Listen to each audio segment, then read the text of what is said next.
pasó? Contanos. Hay un comunicado de la UTA, cuyo título dice "Repudiamos la violencia", y dice que piden que se entienda el dolor y la impotencia que están sintiendo los choferes en estos momentos. Es un comunicado del Consejo Directivo Nacional de la Unión de Tranviarios Automotor. Dice que está... A ver, te lo leo completo y después me va frenando si quieren repasar alguna frase. Dice: estamos viviendo un momento en el que nuestra sociedad por diversos motivos se encuentra crispada, nerviosa, intranquila, irritable y donde se generan hechos de violencia. La violencia lamentablemente está instalada, dicen desde la UTA. Hoy somos testigos de la detención de los compañeros Juan Carlos Galeano y Jorge Ezequiel Cerda, ambos conductores, en el marco de un operativo que por su despliegue y espectacularidad remite a las detenciones de líderes de bandas criminales. Los detenidos son trabajadores que quizás, será cuestión de probarlo, habrían cometido la agresión al ministro de Seguridad de la provincia de Buenos Aires, Sergio Berni, y lo que también aclaran en paréntesis es que no es el ministro quien denuncia a los choferes que lo agredieron. Por otro lado, dice, los compañeros detenidos son trabajadores que, si efectivamente realizaron algún hecho punible, lo hicieron en el marco social descripto, sumada la impotencia por el asesinato a sangre fría de un par, es decir, de un similar a ellos, también conductor, a punto de jubilarse, que recibió un tiro en el pecho. Dice: sorprende la celeridad para la detención de trabajadores. Hagan el mismo esfuerzo y despliegue para atrapar a los delincuentes, no para trabajadores víctimas de la impotencia y desamparo de parte del Estado en todas sus variantes, que tiene la obligación de cuidar a los choferes y a toda la sociedad. Reclamamos la libertad inmediata de los compañeros detenidos, que obviamente se encuentran a derecho, y exigimos que la justicia y las fuerzas de seguridad pongan su empeño total para encontrar y juzgar a él o los asesinos de Daniel Barrientos. Eso dice el comunicado de la UTA, lo firma el Consejo Directivo Nacional, que por otra parte, ¿no? Dicho esto, los detenidos son choferes, es decir, que todavía no han encontrado o detenido a quienes indican desde el gobierno como infiltrados, ¿no? Claro, no, por eso supuesto. También hay que remarcarlo. Ella hablaba... Apareció la UTA, Rubén, digo, porque Rubén decía no había presencia sindical, aparece con este comunicado. ¿Cómo se llama esto? En la vieja frase del peronismo sindical, con los dirigentes a la cabeza o con la cabeza de los dirigentes. Aparece el miedo frente a la rebelión que están viendo de los trabajadores sin aparición de representación sindical, entonces sale un comunicado de la UTA, ¿cuánto? 4 días después del hecho. Pero bueno, ahora incluye la detención que fue anoche. Sí, claro, pero reacciona recién ahora. Bueno, esta rebelión a la que vos llamás es esta asamblea en la que está Diego Leuen. Yo no escuché al triunvirato de la UTA, por ejemplo, llamando a que se esclarezcan los asesinatos. La verdad que hasta ahora no los he escuchado. Recién no, ahora. Ni ahora, eso es cierto, ni durante toda la semana tampoco. Es verdad, nada. No hubo pronunciamiento. No, ¿no, Diego? hoy se dan Diego cuenta, perdón que me disculpe la gente esta de la UTA, se dan cuenta que la situación, por eso digo, es que va con la cabeza de los dirigentes, no con los dirigentes a la cabeza, y sacan un comunicado para tratar de salvar las papas. Es bastante bochornoso que lo hagan en este momento. Está muy bien que lo hagan, pero bochornoso que lo hagan después de 4 días de haber asesinado a un compañero de trabajo. Uno, y va a la lista.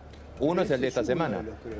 El problema más grave es que el representante, la principal figura política de la zona donde ocurren los hechos, está absolutamente borrado. Claro, pero bueno, estamos contando las noticias como van apareciendo. Este comunicado aparece, esto es así, como dijo Rubén, aparece 4 días después del asesinato. El conflicto natural por las detenciones, que yo creo que estas personas que son normales, hubiera ido una comisión de 2 policías a decirle preséntese a declarar ante el fiscal, lo hubiera hecho. Pero siguen detenidos, ¿eh? No, bueno, pero después tomarán declaración y lo liberarán. Pero digo, eso forma parte del enojo, del encono. Pero yo digo, ¿dónde están las soluciones? O sea, por ejemplo, Espinosa podría hacer una explicación de cómo está el mapa del delito, de la infraestructura. No está Espinosa, Ricardo, no... No, bueno, no pero aparece. que al no aparecer el responsable político, los temas no tienen solución. Esto no va a solucionar la cuestión. Esta es cómo se resuelve un acto de violencia. Ese es el problema que hay ahora. El problema que yo planteo es cómo se previene que ocurran estas cosas, porque esa es la cuestión crucial. Pero usted no está gobernando, prevenir. No es que la oposición está gobernando, digamos. No, pero esa cuestión, bueno, no, yo creo que lo que pasa justamente es por haberse aplicado un programa de gobierno una ideología que lleva a estas cosas. A ver, no nos equivoquemos sobre eso. No, entendimos Bajo estas su opinión. bases Entendimos su opinión. se terminan estos resultados. No es que, por ejemplo, Cristina dice el bimonetarismo. ¿Por qué hay bimonetarismo? Bueno, porque han creado una inflación que nadie quiere el peso. Entonces, y eso se agrava y eso va en una tendencia creciente. ¿Y por qué los productores nuestros, que son los mejores del mundo, no pueden combatir eficazmente la adversidad climática? Porque, de nuevo, no hay las iniciativas que pudieran resolver estos problemas. Y todo está concatenado con un clima de agresión a la producción agroindustrial que ustedes han visto desde que comenzó en el 2003 esta gestión de gobierno. O sea, los problemas que tenemos no surgen de la casualidad o del azar, surgen de la política que se ha llevado adelante. Mientras tanto, los queremos ir informando de lo que va pasando minuto a minuto. Vamos a ver si Romina nos cuenta cuáles son las líneas que están parando. Está parando los colectivos de la zona oeste. Empezaron 7, 8 líneas, pero se sumaron más. Hay alrededor de 16 que están de paro. No sé si Diego Lewen está por ahí, no se está escuchando todavía, porque está en la asamblea de los colectiveros. Siguen las asambleas. No sé si va a cambiar algo, Rubén, después de este pronunciamiento de la UTA. ¿Estás, Diego? Diego, ¿va a cambiar algo después de este pronunciamiento? ¿Siguen en asamblea? ¿Siguen los paros? ¿Qué te comentaron los choferes en estos minutos? A las 14 horas va a haber una asamblea para definir cómo sigue el reclamo, cómo sigue esta acción que están realizando. Lo cierto es que va a continuar de la misma manera hasta el momento, digamos. Van a continuar con este paro hasta que no liberen a los 2 detenidos hasta el momento. La asamblea se va a dar, lo van a charlar, pero la medida va a continuar siendo la misma posiblemente hasta que liberen a estas personas. Por otro lado, yo le leí el comunicado, se enteraron por nosotros ese comunicado de la UTA a uno de los delegados de aquí. Nada, no les sorprendió, no dijo nada. Digo, para ellos la cúpula de la UTA continúa estando ausente y lo mismo la CGT, como decía Rubén recién. Están ausentes, ellos están haciendo todo esto pidiendo la seguridad de lo que ellos son, trabajadores. Aparentemente, por lo que dicen, es que más arriba no les interesaría tanto lo que está sucediendo en estos momentos con los hechos de inseguridad. Está bien, claro. El comunicado describe todo esto igual, habla de la problemática, habla de irritabilidad por distintas razones o por razones desconocidas de lo que está sucediendo en la sociedad. Nombra al gobierno de Alberto Fernández también, eso hay que tenerlo en cuenta porque le pega al gobierno de Alberto Fernández. A ver, lo hace responsable de la situación que están viviendo los trabajadores hoy. Pero como bien dijo Rubén recién, 4 días después del asesinato aparece este comunicado. 4 días después, hace referencia a la inseguridad, hace referencia también al operativo de detención de estos trabajadores que, como bien describimos, podría haberse hecho muchísimo más fácil, estaban ahí. Entiendo que 4 días después, como dice Diego, no le importa nada a ningún chofer lo que diga la UTA, ¿no? No sé si ustedes han percibido la descoordinación que hay entre el gobierno nacional y el gobierno de la provincia de Buenos Aires, claro, a pesar de ser del mismo signo político. El choque entre ambos, yo creo que está en la raíz también de la incapacidad para resolver los problemas. Una de las ventajas que ha habido en Rosario, dentro de todos los errores cometidos, es que se ha unificado la conducción y hay una mesa de coordinación entre el municipio, la fuerza federal, la fuerza provincial, y no digo que ese sea el sumum de las cosas que hay que hacer, y hay una iniciativa de urbanizar la zona. Acá lo primero que hay que hacer es contestar cómo vamos a proveer un entorno de seguridad razonable, porque ninguna de esas soluciones, ni las camaritas, ni hacer una celda con los, o sea, convertir en un blindado el transporte, resuelve el problema, eso se resuelve de otra manera. No hay acuerdo, y lo dicen, lo hemos visto y aquí en las cámaras de La Nación Más, no hay acuerdo siquiera para reponer las lamparitas del Metrobús de La Matanza que se rompieron y que nunca las arreglaron. Está abandonado el Metrobús. Está abandonado el Metrobús. Las lamparitas que se colocaron originalmente se las llevaron, se rompieron o se quemaron y no se reponen. Bueno, y quiero sumar algo más. Ni siquiera en la seguridad. Quiero sumar que no está el centro de monitoreo tampoco funcionando. funcionando porque desarmó. había un centro de monitoreo, por supuesto, del gobierno anterior. Digo por supuesto porque esa es la cuestión también, ese es uno de los temas que es el, muestran la hilacha cuando esto hacen. Un avance en relación a un monitoreo que funciona en el mundo, el monitoreo de las cámaras, Bueno, pero yo no, tengo lo un ejemplo dejaron en el vacío. Gran Buenos Aires interesante. Yo he visitado el centro de monitoreo Lanús. Es impresionante. Y eso tiende a producir una baja del delito. Es decir, el monitoreo de Lanús es impresionante. Bueno, pero ahí tenés un intendente que no permeó, la ideología no lo atravesó y le frenó su accionar en materia de seguridad, que es Néstor Grindetti. Sí, ahí tenés la prueba clara del problema ideológico. Hay un tema de buena praxis, o sea, hay un tema de jerarquizar los problemas, no por la fantasía ideológica, el paraíso a construir, estos paraísos que terminan en las más terribles pesadillas. Por eso yo no quiero aflojar hoy. Quiero que esto quede claro, es un problema integral.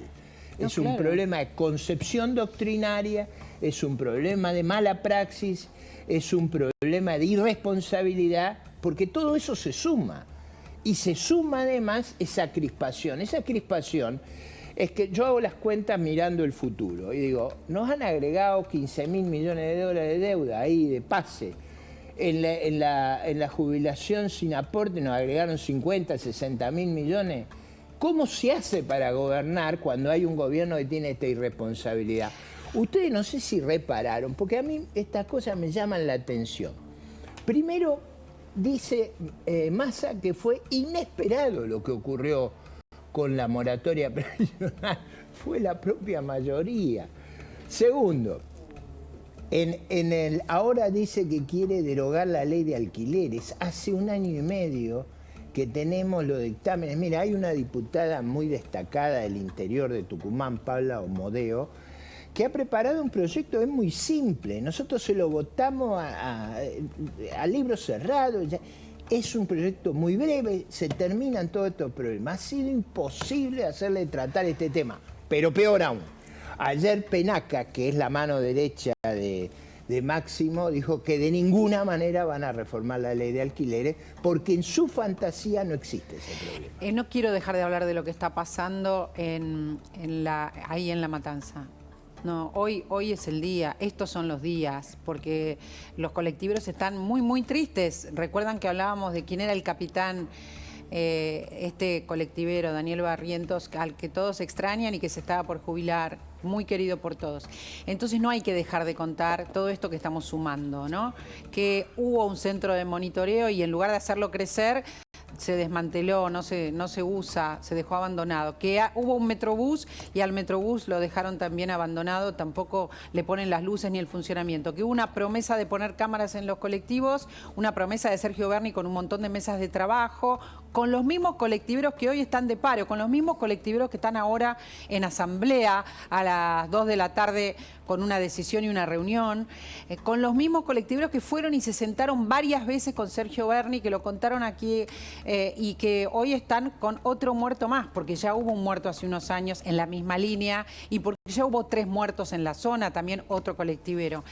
Y esto no hay que dejar de decirlo, porque la paciencia de la gente es finita. La paciencia que han tenido los colectiveros hasta ahora es gigantesca y la paciencia de la gente de La Matanza es enorme, pero en algún momento, como vimos ahí, se acaba y se va todo al diablo. Entonces hay que recordar que había una posibilidad y que hay una posibilidad de estar mejor, pero que no se está haciendo nada. También hay posibilidad de patrullaje y no se está haciendo nada. Dicen los colectiveros que ahora si mandan gendarmes, aparecen 1 o 2 días, los toman las cámaras y después se van. Y esto es lo que se vive todo el tiempo y esto es lo que se va a vivir a lo largo del año si es que no vemos algún tipo de anuncio, algún tipo de cambio.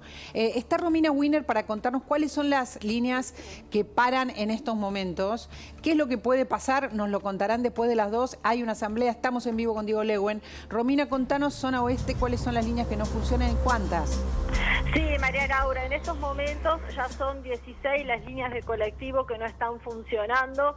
En principio la 620, que es la que conducía el chofer Daniel Barrientos, 382, 242, 174, 624, 96, 88, 205, 621, 49, 193, 325, 378, 284, 218 y 622. En concreto son 16 líneas de colectivo de la zona oeste que están paralizadas. Esto se debe el reclamo a la detención de los 2 colectiveros que se dio en horas de la madrugada y que ustedes vienen contando. Al momento los choferes de colectivo van a seguir con esta medida de fuerza y me atrevo a decirte, María Laura, que hay mucho enojo e indignación en los choferes de colectivo, sí, claro, para con los referentes gremiales. Si bien la UTA ha sacado este comunicado donde repudia los hechos de violencia tras la detención de esos 2 choferes de colectivo, los colectiveros quieren medidas más fuertes, quieren un paro nacional, porque dice que desde que falleció el compañero de ellos no se ha avanzado en nada y que los controles son muy laxos. Entonces hay un clima de tensión entre los choferes y los referentes gremiales, porque lo que se quiere es un paro a nivel nacional, María Laura. Bueno, lo consulto, Rubén, mientras estás en el aire. ¿Hay chances de esto? Digamos, seguramente hay solidaridad de los colectiveros en relación a esto, es que el ¿no? tema es ese, todavía la solidaridad está abajo, no hay solidaridad real, más allá de este comunicado de la UTA, en la dirigencia sindical. Está claro, y no es una cuestión que queremos tensar la cuerda, que si hubiera sido en otro contexto político, la CGT ya hubiera avanzado, sí, con alguna medida de fuerza, y la UTA mucho más. Ayer escuchaba y veía por la tele a Facundo Moyano que decía que había ausencia total de representantes sindicales frente a un montón de cosas que estaban pasando, ¿no? También, digamos, la sorpresa dentro de ¿Qué es lo que está pasando del peronismo? ¿Qué es lo que está pasando con el sindicalismo? Lo vemos y lo seguimos todos los días. Cada tanto se reúnen, abren de nuevo un ajuste de paritaria por 60 días, 90 días, les dan un 18, un 17, como ahora le pasó con la UA, un 18,7 en 3 cuotas, listo, y siguen. El sindicalismo está haciendo eso. En la mayor parte de los casos, tratando de decirle a sus conducidos que le están consiguiendo subas salariales por arriba de la inflación, lo que es mentira, porque cuando vemos al final siempre la inflación la termina ganando, pero la verdad que en cuanto a defensa de los derechos de los trabajadores, yo no veo que estén haciendo nada. Pero fíjate justamente el dato que nos aportás, Romina, ¿no? Esta cosa, el malestar que estamos viendo en la Asamblea, vos decís, ojo, atención, que puede haber un paro nacional. Es lo que están pidiendo desde que ocurrió el asesinato de Daniel. De hecho, la UTA se ha reunido para poder sacar este comunicado que hemos visto hace minutos al aire. La presión es más fuerte y es como lo dice Rubén, la solidaridad se está dando entre los compañeros y están presionando hacia arriba. Romina, en un ratito nos vas a contar cómo está modificado todo por Semana Santa. ¿Qué pasa con este Jueves Santo en la calle? ¿Te parece? Dale, en un ratito contamos todo, así saben cómo viene el movimiento en las rutas. Por favor, nos interesa un montón y estamos pendientes de esta asamblea que está a punto de comenzar. Y estamos pendientes de hablar de la matanza, que es lo que más nos importa. Desde hace 4 días estamos, Rubén y Ricardo, hablando de la matanza, todo lo que podemos, todo lo que sabemos. Estuvimos acá con Lalo Creus, con un dirigente de años que conoce a los vecinos y que está muy conmocionado y muy conmovido. Y es importante contar que gobierna Espinosa. Insisto con esto porque hay una ausencia de la presencia del funcionario, ¿no? Gobierna Espinosa. Está como principal referente política Verónica Magario, no nos olvidemos de ella también, en La Matanza. Y además recordemos, porque a mí me da la sensación que si bajamos tanto, nos olvidamos de cómo viene la cadena de responsabilidades. Que La Matanza fue la pista de aterrizaje del gabinete casi completo de Cristina de Kirchner cuando Cristina dejó el gobierno. Es decir, La Matanza, si la provincia de Buenos Aires es el portaaviones del kirchnerismo, porque la verdad que Santa Cruz hace rato que dejó de serlo, La Matanza es la gran pista de aterrizaje. Ahí fueron sus funcionarios. Medio gabinete de Cristina fue refugiado en La Matanza. No hay más identificación política con el kirchnerismo de Néstor y de Cristina, digámoslo claramente, de ellos que La Matanza. Todos, desde la que fue secretaria de Industria, Débora Giorgi, Silvina Birz también en Educación. Exactamente, casi todos fueron a parar como funcionarios del municipio de La Matanza cuando Cristina dejó el gobierno.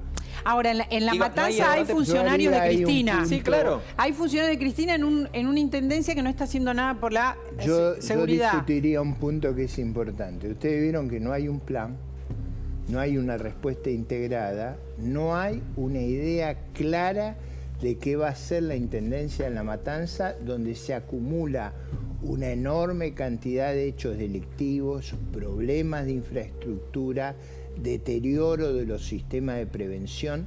No hay una respuesta.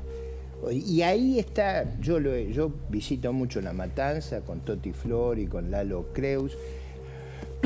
Conozco muy bien lo que ha sido una gestión muy mala.